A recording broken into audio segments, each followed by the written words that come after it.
Welcome to this episode of Katy on the Farm. Today we're in Sylvester, Georgia at the Village Community Garden. It's beautiful and I can't wait to see what's happening in here, so come along.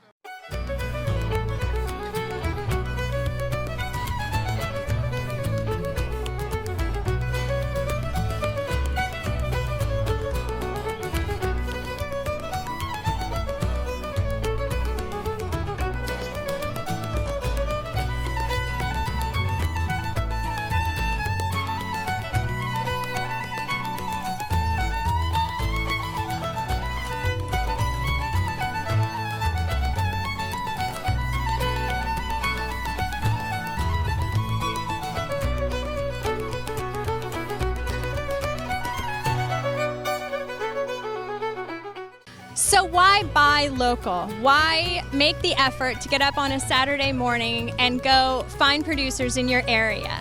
It circulates a higher percentage of your money back through your community. It supports local jobs, local growers and farmers. It increases the accountability in the food supply chain. When you know who's producing your food and you can walk onto their farm, then you know exactly how it was raised or how it was made. Buying local makes you local. At Douglas Metal and Steel Manufacturing, we only use top quality steel and roofing. And with our on-staff custom designer, we can customize your building to best suit your needs. From large commercial, agriculture, or just a place to store your stuff. And it comes with a written 40-year warranty that we'll put in your hand. It's not just quality we stand behind, but we stand on. Call today for a free quote. Douglas Metal and Steel Manufacturing. We are steel #1.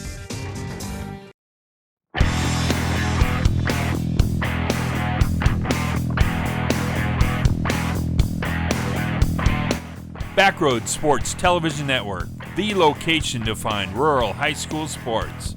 Go to our website today at backroadsports.tv.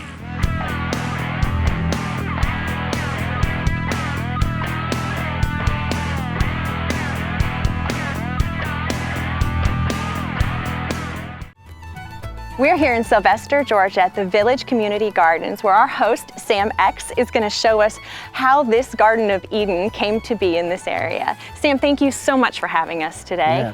Thank you so much for coming out, Katy. We appreciate it. Yes. Now, I'm super intrigued. I don't often see bananas. Yes. So could you explain this beautiful border of banana trees that you have? Yes. Katy, once again, thank you for coming out to this beautiful little town of ours, Sylvester, Georgia. Here at the Village Community Garden, we are trying out a lot of different things to get young people involved and interested in what we're doing. So we thought it would be a great idea to try our luck with the banana plants. Okay, so a lot of time people say it takes a male and female to grow the bananas, but that's not true. All of the plants are females. Oh, yeah, okay. They're all female. So what we have here, the part that you eat, this is the female. Okay. Okay? So the bananas start with this bloom. That's beautiful. Yeah. So I want to show you something interesting, Katy.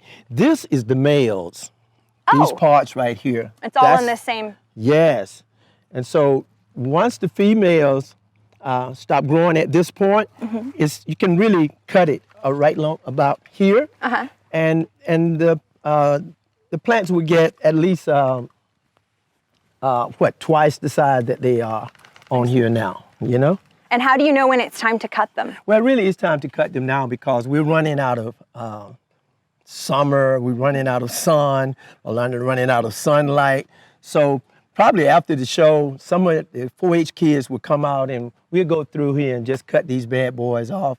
And a matter of fact, it's also time to cut the plants down and get them started back up for next year. So over the winter, they get cut back? Yes. Okay. We will cut them back at this point. Oh, wow, that's considerable. Yeah, we will cut them back. And then next year, they will replenish and the people in the city can come over and get banana plants. We're hoping to give some plants to the school. So for those of you who are here in Sylvester or wherever you are, you can come by and get some banana plants during the spring. Oh, that's exciting. Yes. All right, well, I see a lot of really beautiful row crops, and I see sweet potatoes over here. Will you show us this, Sam? Yeah, let's walk over and take a look at what's happening here in the garden. Hi, I'm Katy Rogers. I hope you'll be right back after this message to join me.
All right, so Sam, you've got a lot of stuff out here, especially for this late in the year.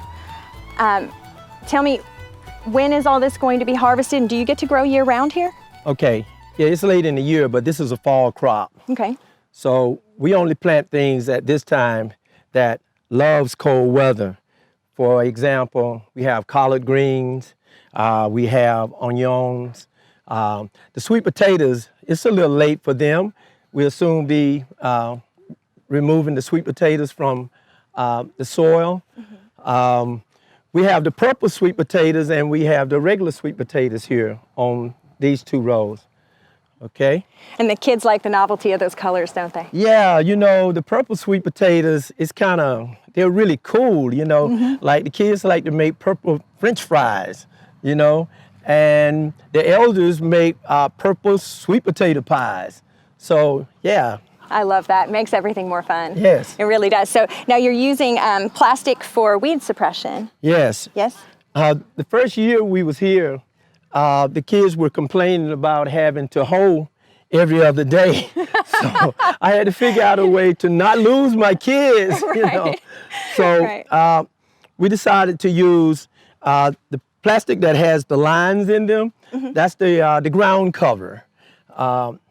And then we use the white plastic to grow. The ground cover is keeping the weeds out, mm-hmm. and this white plastic is holding the moisture for the plants, and of course it's keeping the weeds out as well. Now, over further, I will show you where our young people, they're running an experiment. And part of that experiment is something that Dr. James Brown with Fort Valley State University, the Fort Valley State University, he's teaching us how during the spring is when we normally bring in our spring crops. So this plastic has been down here now, about 8-9 months, right? So what we're, during the spring, we use the white plastic. But during the winter, like I say, the opposite side of this plastic is black. So the black plastic really helps, attract the sun and make the vegetables grow. Warm the soil. Yeah, yes. Yeah, absolutely. That makes yes. perfect sense. The white plastic's got to be kind of a godsend down here with the summers as warm as they are. Right, yeah. Exactly right. That makes sense, and you just flip it over, so right. it's not even a separate purchase. Well, mm-hmm. that's great. And who gets all this food? Oh, okay. Here at the Village Community Garden, everyone gets to take the vegetables home. I mean, if you fly in here in your jet, or you walk in a half a flip-flop, you get plants, you get food, you get to take whatever we have here in the garden home. So everybody gets to be a part of taking the food home. And we also, what we do, people can come from different states, from different countries. Like we've had people here from the Congo. We had people here from different parts of Africa, from Europe, from Japan, from Australia, who wow. come and learn what we are doing here at the Village Community Garden. So people not only come here and take food, but they also come here and teach us how to do what they do from the country or the state they're in. For example, Katie, when the young people who was here a couple of weeks ago, they taught us how to harvest and cook the sweet potato leaves. Did you know you could eat the sweet potato leaves? I've heard of it. I haven't dabbled. They're delicious. They're delicious. The problem is, if you eat sweet potato leaves, you're never going to go back to the collards. So, well, we can't have that. That would be hard for our culture here and our love of our collards. Yes. But no, that's fascinating, and I didn't realize that it was kind of interchangeable it's culinarily. yes. Yeah. Well, that's fascinating. So everybody that comes counts as community. Yes. No matter what part of the country, what part of the world, this is the village community garden. So we consider the whole world as being a part of this village because we're all learning from each other. And you know that thing, it takes a village to raise a child. Well, just so you know, Miss Hillary Clinton was the writer of the book, but those words was a long time before Miss Clinton. Yeah, it takes a village a lot of times to reclaim a property too, which has been part of the program, right? Yes. We are blessed to have a city like Sylvester, Georgia, the support that the city, the councilmen, the mayor. We are blessed to have a university like Fort Valley State University to be a part of what we are doing here.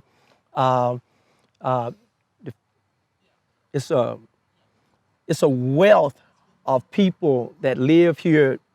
And the wealth that I'm referring to is the friendship, the way everybody just get along and everybody try to figure out how they can help make this project become something that we all can be proud of.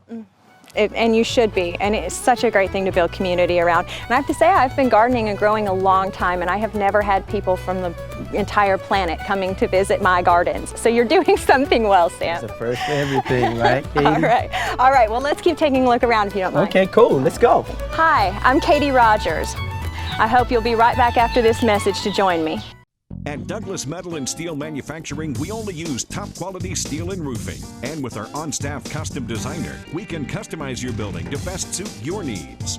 From large commercial, agriculture, or just a place to store your stuff.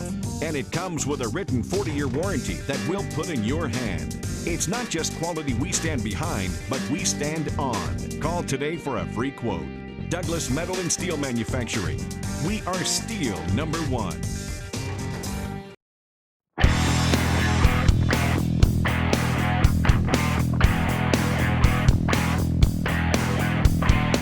Backroad Sports Television Network, the location to find rural high school sports. Go to our website today at backroadsports.tv.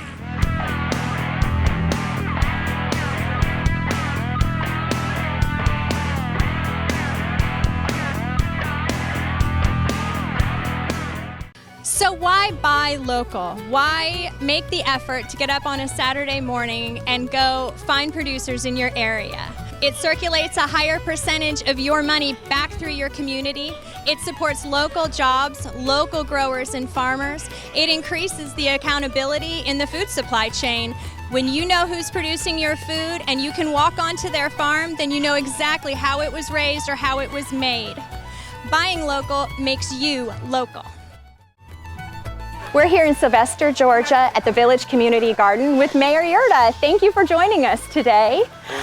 I hear that this project you've been supportive of since the beginning. Can you tell us a little bit about what it means to your community? Oh, it's a great thing for our community. The city was very active in supporting this from word go. This is actually a city park, and we donated the space for Sam to operate his community garden, and it's just blossomed into something that we never thought was even possible. It sure has. We're really excited to see how much support this has from the community and from the local government. That's a really exciting thing. Hopefully you all can provide a template for other communities to have this same kind of situation in their towns. Absolutely. It's just a great opportunity for education, for agriculture, and Sam has students out here all the time, and it's just from all over the state of Georgia, actually, and it's just a great opportunity for the students to learn about agriculture. And you know, a lot of kids these days think that everything comes from the store, but it's grown, and you know, Sam does a wonderful job in our community to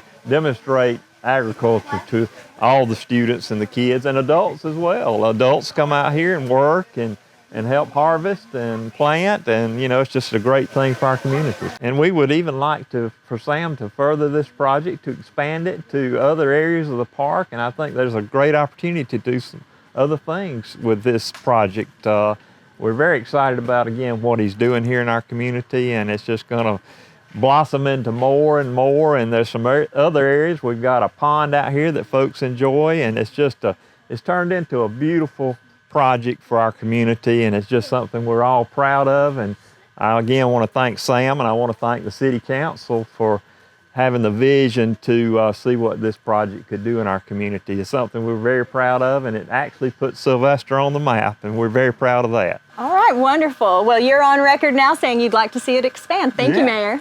So we're here with Mr. Daryl Sabbs from Phoebe Worth Health System.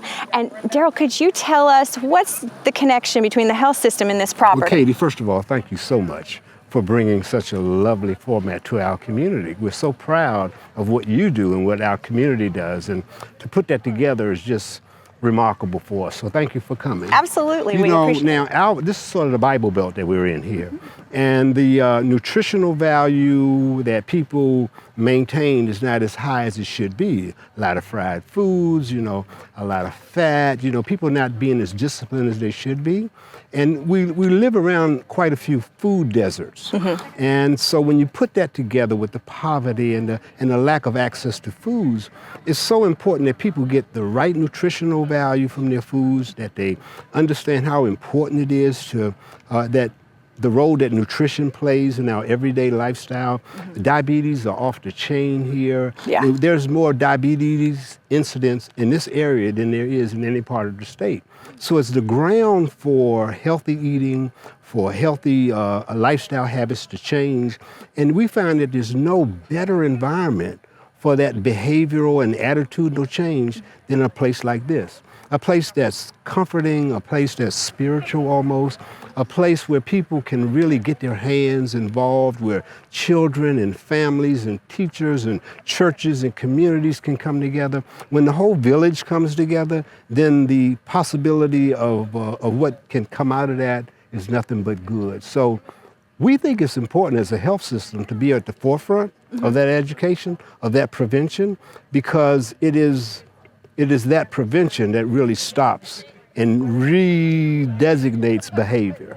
So we're here. We want to make sure that people go from the seed to the table, and with the consciousness of knowing what to do with those collard greens, how to prepare that those mints or those herbs that have to be cooked, what to do about those bananas. And so what we're going to do, we're going to put, you know, you have rows of greens and herbs. We want to put signs up so you'll come and see as you go to a mall and you find out, well, these are bell peppers, and the nutritional value of bell peppers are this, that, the other. You may see that these are collard greens. So if you pick collard greens, it may help your blood pressure, it may help your diabetes. So we want to put signs up that identify the vegetable, but also the health value that you get. So the tour to pick vegetables is also an education of good nutrition. That's wonderful. I couldn't agree more. I'm so glad that the health system is involved in that. Well, it's important. I think that letting people know as they're in that process and while they're present, the nutritive benefits of something gives an added layer of accomplishment satisfaction when they actually process that food and eat it, because then there's a whole nother thing there. There's a cultural relevance, there's a health benefit that they're aware of and cognizant of. See, I believe that if the family gets involved in a village community concept, not only do you change attitudes, but you also change behaviors. But it happens when you bring your children, when you bring your family here and you actually put your hands in the dirt and you actually feel and interact with the soil and you see what comes out of that, and then you learn how to cook it, then I guarantee you that your blood pressures will go down, your stress will go down, the quality of your life will change, and we all will witness that. And as a health system, we want to be at the forefront. I am so glad to hear that. Now, this particular spot is significant. Yeah, also. right here. This is where we will birth that concept right here. Okay. Sam wants, and whatever Sam wants, Sam gets. All right. We're going to lay some concrete here. We're going to put up some nice walls. It's not going to be a commercial kitchen like a restaurant, but it will fit the qualifications and the scope and needs that we have for a village community kitchen that will cook and prepare and teach and things of that sort. So I'm so excited. When you come back, you'll see a building as fine as some of the architect that you see up here, but it will be a kitchen. Oh, that's exciting. Isn't that That's exciting? exciting. It's a great way to get people engaged in the process. Good, and finish out that process. You grow it, here's how you prepare it. Oh, I'm so We're excited.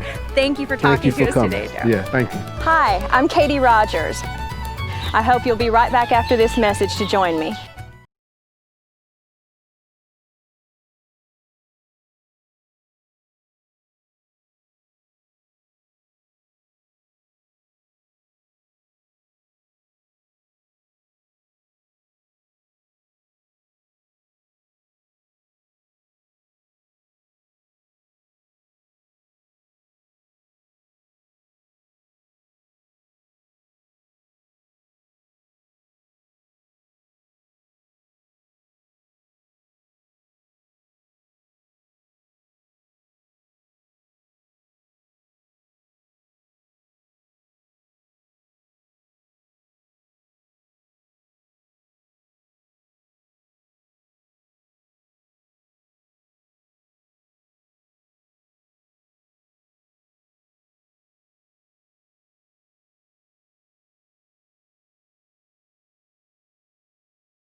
Now, this is Woody Hughes Jr., and he works with the 4-H program. Could you tell us a little bit about 4-H and their involvement with the Village Community Garden? Okay, good afternoon. How you doing, Katy? I'm doing well. Thank you so much for having me here.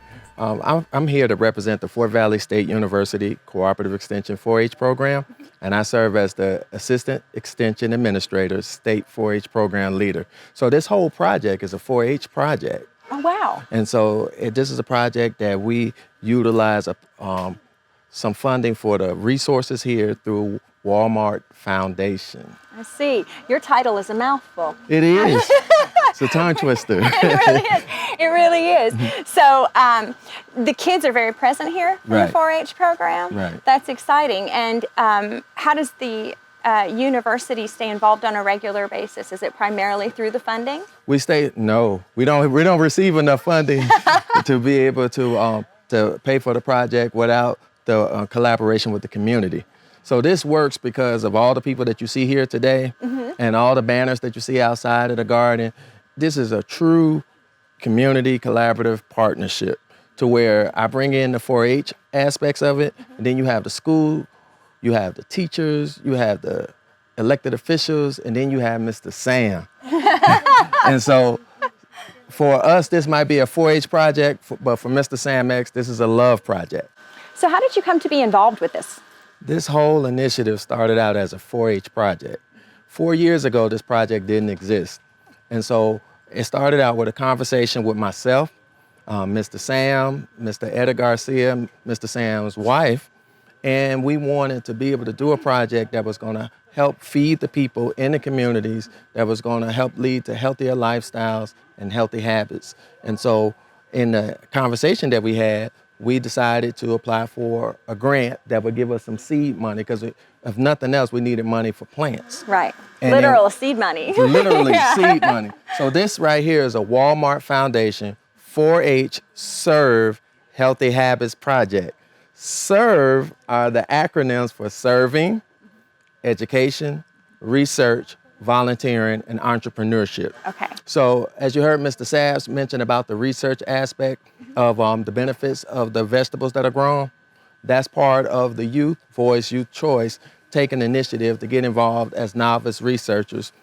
And so that by the time they matriculate from high school, research is not a new concept to them. It's something that they've already been engaged in and that they've been recognized in. For example, Janiyah Green has been recognized in the USDA annual report 2 years in a row for her work and what she's done as our 4-H farm manager here.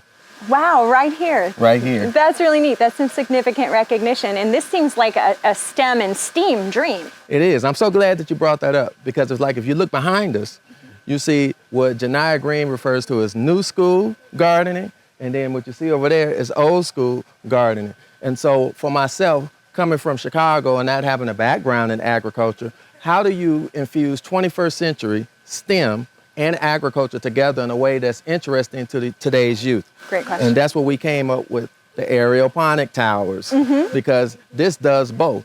Whereas you don't have to wait 6 months or 3 months for food to germinate. We actually could grow food in 21 to 30 days, which is good for teenagers if you only have one chance or to make a first impression. Right. You never get that second chance. If they plant seeds and then they grow food that they can eat that tastes good to them, you change lives by doing that because they develop habits that they can learn to live for a lifetime that will help them to stay healthy. Absolutely, absolutely. We are so glad you are out here doing this. Thank you for telling us about the project and thanks for your work. And thank you so much for having me, Katy. Hi, I'm Katy Rogers. I hope you'll be right back after this message to join me.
I found some of these students that get to utilize this property. Jackson, Ray, I'm so happy to meet you guys.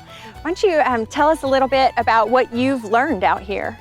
Well, I learned that those are not, like I never knew this, but those are not trees, they're plants.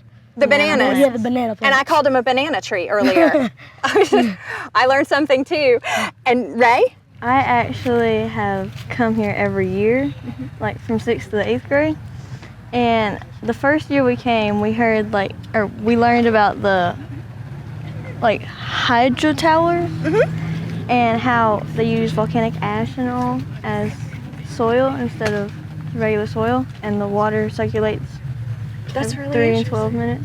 Yeah, absolutely. That is really interesting. I think most adults don't know either of those two facts that you guys have picked up out here. So you're one up on most of us, right? Now, I also heard you talking about the plastic. Yes. Yeah. So what did you learn about the plastic? Well, I heard Mr. Sam talking about when it's, I think it was hot, they'll use the black plastic because it absorbs the sun.